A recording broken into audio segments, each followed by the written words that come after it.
Super sir. అయితే మిగిలిన గురువులకి మన పత్రిజీ గారికి పోలిస్తే మీకు మెయిన్ ఏమి అనిపిస్తుంది?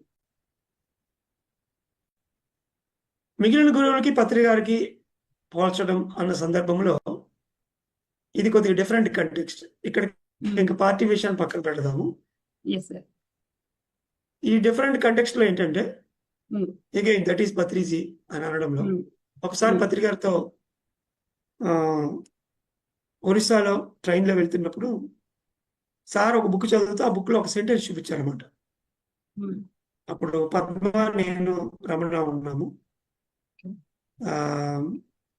సో అందులో ఏముందంటే ఏ true master will make himself always worst in front of his disciples. ఒక నిజమైన మాస్టర్ వాళ్ళ శిష్యుల దగ్గర తనను తాను ఎప్పుడు కూడా పూర్తిగా తక్కువగా వరస్ట్గా మూర్ఖంగా చిత్రీకరించుకుంటాడు. మామూలుగా మనకి మిగతా అన్ని గురువులు ఎలా ఉంటుంది, గురువు ఫుల్గా ఒక కుర్చీ వేసి దాన్ని కూర్చోబెట్టి 18 మెట్లు ఉండి కింద మిగతా వాళ్ళందరూ ఉండి ఒక హైరార్కీ ఉంటుంది. మరి ఇక్కడ ఆయన మాకు చూపించింది ఏంటంటే నిజమైన గురువు అయితే కనుక వాడి శిష్యుల దగ్గర ఎప్పుడు వాడు ఎప్పుడు తక్కువగా చూపించుకోవాలి అని చూపించి, అది చూపించడమే కాకుండా దాన్ని రోజువారీ జీవితంలో ఆయన ఆచరణలో పెడతారు. ఇప్పుడు ఒక వంటగదిలో దూరిపోతారు, మన మంచి కారు ఒకటి తీసుకొచ్చి కారులో వెళ్ళమంటే ఆ పక్కన స్కూటర్ ఉంటే స్కూటర్ ఎక్కేసి వెళ్ళిపోతారు. వాళ్ళందరూ కార్లో వెయిట్ చేస్తారు ఆయన గురించి. అంటే పక్క మనం టీవీఎస్ 50లోనూ ఒక మోటార్ సైకిల్ మీద దిగుతాడు ఆయన అక్కడ.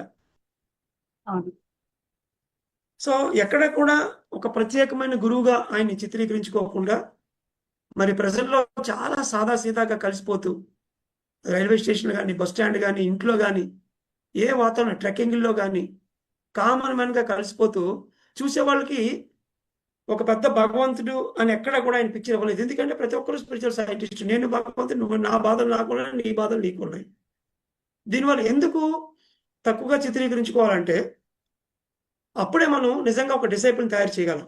ఎప్పుడైతే గురువు గొప్ప మనం తక్కువ అనుకుంటామో భక్తులు తయారవుతారు, అంతే తప్ప డిసైపుల్స్ తయారవ్వరు. చాలా డిఫరెన్స్ ఉంది డిసైపుల్కి భక్తులకి. సో ఆయన డిసైపుల్ని తయారు చేద్దాం అనుకున్నాడు, ఆయన లాగా ఉన్న వాళ్ళని తయారు చేద్దాం అనుకున్నాడు. అప్పుడు ఆయన గొప్ప అనిపించాడు అనుకోండి, వీళ్ళు అక్కడే సరెండర్ అయిపోతారు. ఎప్పుడైతే ఆయన ఆ గ్యాప్ని తీసేసి మనతో సమానంగా ఉంటారో అప్పుడు తెల్లారు లేస్తే ఆయన బాధలంటే మనకు కనబడతా ఉంటాయి. బాధలు తెలియడం వల్ల ఆయన బాధలకు ఆయన ధ్యానం చేసుకుంటాడు, మన బాధలకు మనం ధ్యానం చేసుకోవాలి. ఆయన ఇచ్చిన జ్ఞానం చదివి ఆ జ్ఞానంతో మనం సాల్వ్ చేసుకోవాలి అన్నటువంటి ఆ నాలెడ్జ్ని ఫాలో అవ్వాలి. ఆయన మూర్తినో విగ్రహాన్నో ఆయన తాలూకు హైరార్కీని కాదు అన్నది అవ్వడం వల్ల మరి ఈరోజు ఒక 10,000 మంది పత్రిజీలు భూమి మీద పనిచేస్తే అందులో నేను కూడా ఒకరిని ఆయన చెప్పడానికి నేను ఎంతో గర్వపడతాను. అండ్ అలా తయారు చేయడంలో తను తాను ఎప్పటికప్పుడు చాలా సీదాగా సాధారణంగా తక్కువగా ఉంచుకోవడం అనేది ఏ ఆర్గనైజేషన్లను కూడా మనం చూడమండి. That is very clear. Special గా ఎప్పుడు ఆయన కనిపించలేదు నిజం చెప్పాలంటే.